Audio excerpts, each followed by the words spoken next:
Γεια σας, είμαι ο Πάνας και εδώ θα σας καλωσορίσω στο κανάλι μας για άλλη μια φορά με ένα Slender Gaming. Για όσους από εσάς δεν ξέρετε τι είναι το Slender, είναι παιχνίδι τρόμου όπου είσαι μέσα σε ένα δάσος σαν αυτό εδώ, αυτό εδώ για την ακρίβεια.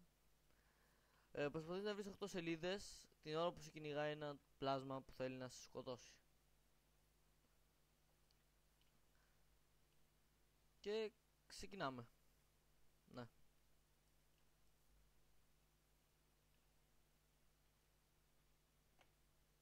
Μόλις πάρετε την πρώτη σελίδα, τότε θα αρχίσει να σας κυνηγάει ο Slender.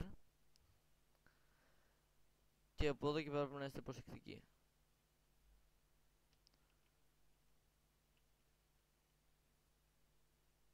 Να, να, να.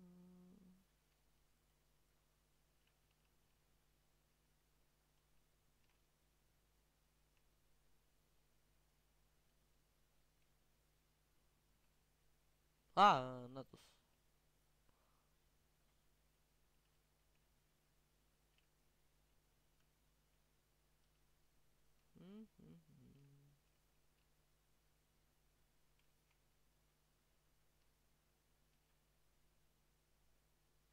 Χάθηκα τώρα, μισό λεπτό.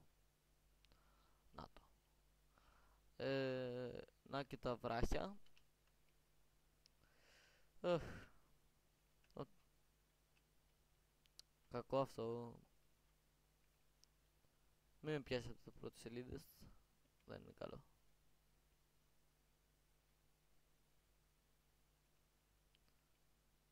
Σελίδα και φύγαμε.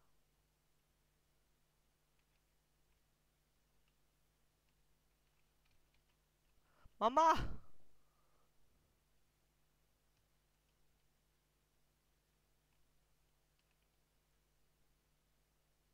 Ουφ.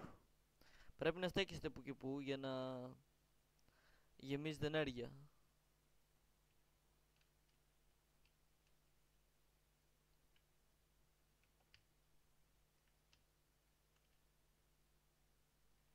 Έφυγε. Αυτό μπορεί να είναι καλό, μπορεί να είναι κακό, γιατί μπορεί να εμφανίσει. Α, δεν έφυγε, εκεί είναι. Μπορεί να κάνει teleport όπου θέλει αυτός. Μην νομίζετε ότι επειδή τον κοιτάτε δεν μπορεί να κάνει teleport μπροστά σας. Απλώς θα θολώσει η κάμερα και θα χάσετε. Εδώ συνήθως έχει σελίδα. Δεν μπορεί να μην το σκοντέμεις. Και να μην έχει, και όμως δεν έχει σελίδα. Και έχω φάει πολύ χρόνο εδώ πέρα. Και το πιο πιθανό είναι να με πιάσει τώρα. Επίσης, όταν κλείνει το φακό, ο Slender έχει περισσότερες πιθανότητες για να σας βρει. Είναι... Δεν ξέρω γιατί είναι αυτό, αλλά έτσι λέει στο notes. Και νομίζω εκεί πέρα τον είδα, ναι, νάτος.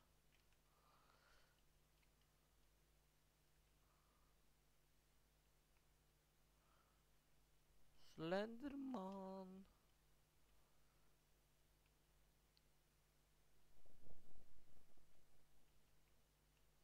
Νάτος πάλι. Δεν το συμπαθώ καθόλου αυτόν τον τύπα.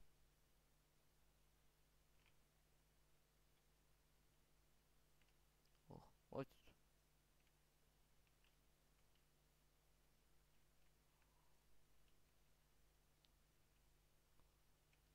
Και τώρα έκανε teleport, έτσι, δεν είναι εδώ. Οπα. Τι ελπίδες που είχα. Πού πήγε.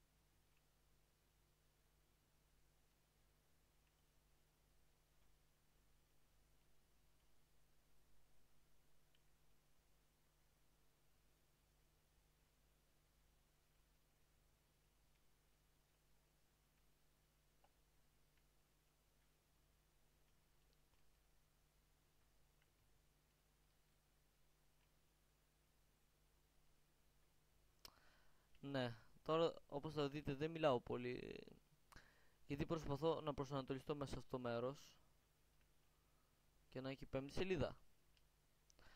Αυτά τα αξιοθέατα που βλέπετε, τα που δεν ταιριάζουν με το περιβάλλον, είναι 10 μέσα σε αυτό το μέρος και τα 8 έχουν σελίδα. Και είναι κάτι που μπορεί να σε εκνευρίσει απίστευτα, όπως αυτό το soundtrack. Οχ, και τώρα αρχίζω να τρομάζω, παιδιά. Και θα ήθελα κάπου εδώ να σταματήσει το βίντεο, αλλά δεν γίνεται. Οχ.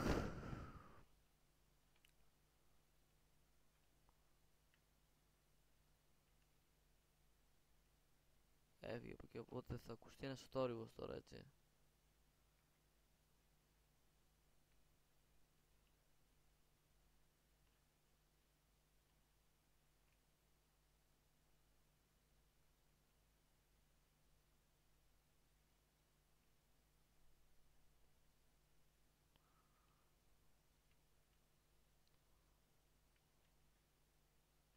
Ω,